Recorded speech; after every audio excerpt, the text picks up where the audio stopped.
After we learn the Buckingham Pi method, we know that we will get the dimensionless numbers.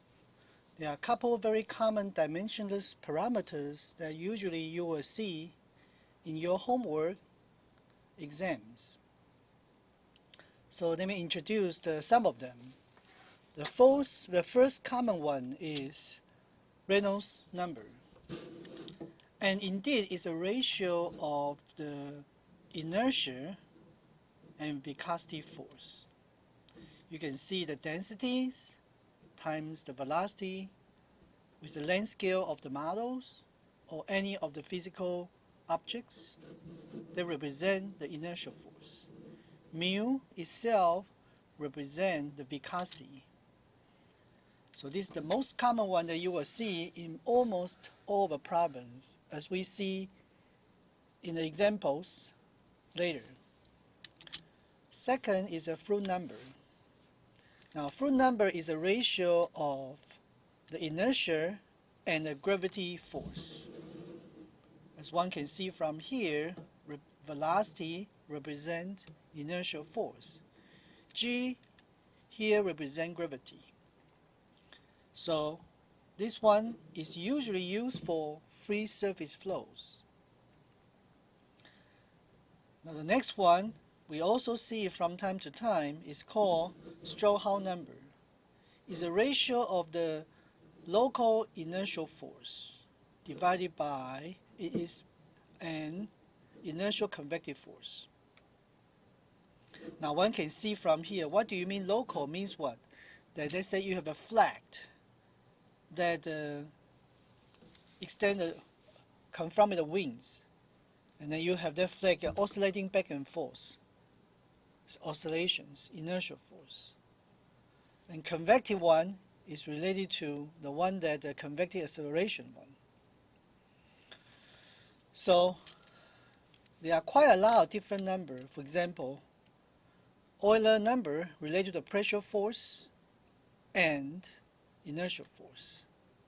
Now, from a previous example, you will see that related to pressure coefficients, in other words, pressure changes, and the dynamic pressures. Dynamic pressure represents inertial force. Now, similarly, you will also see in the examples that there is a drag force divided by A, has the same dimension of the pressure divided by dynamic pressures. Mach number is a ratio of the inertial force and compressibility force. What do you mean compressibility force? That means that if you have a sound, the reason that we can hear the sound is because of that vibrations of the air. It's compressibilities. Compress the air, and then so we hear the sound. So Mach number is a ratio of inertial force divided by compressibility force. Weber number is a ratio of the inertial force divided by surface tension force. So you see all of these common dimensionless parameters that will help you once you come very close to form the Buckingham Pi method, that parameters. Okay, so the next one we were looking at the similitude and modeling.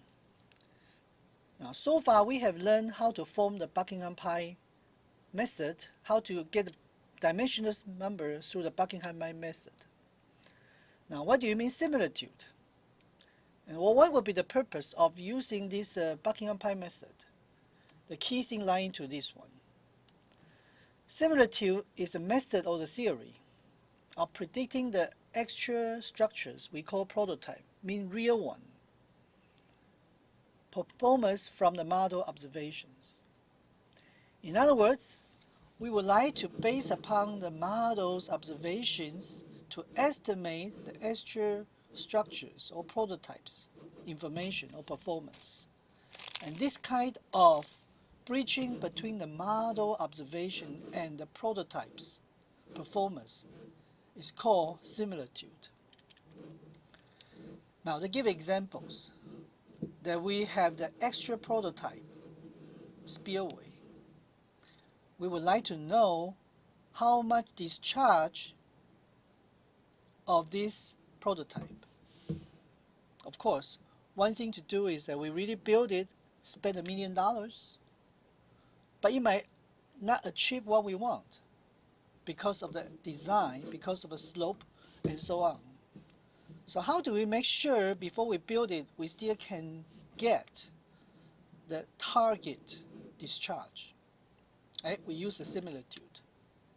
So in other words, we can build the small models with some kind of ratio, obviously geometry ratio, and we can keep changing the shape, the slope, eventually achieve the desired discharge. Then we can say, well, based upon this discharge in the model, that we will believe or we will be able to get the actual discharge in the prototype. And this kind of the methodology is called similitude. Now another example of a concrete canoe. That, as you know, that the UW concrete canoe is the best in the whole countries. So how should we do that? How did we do that? And we can always build the small models and get the information about the performance of the canoe.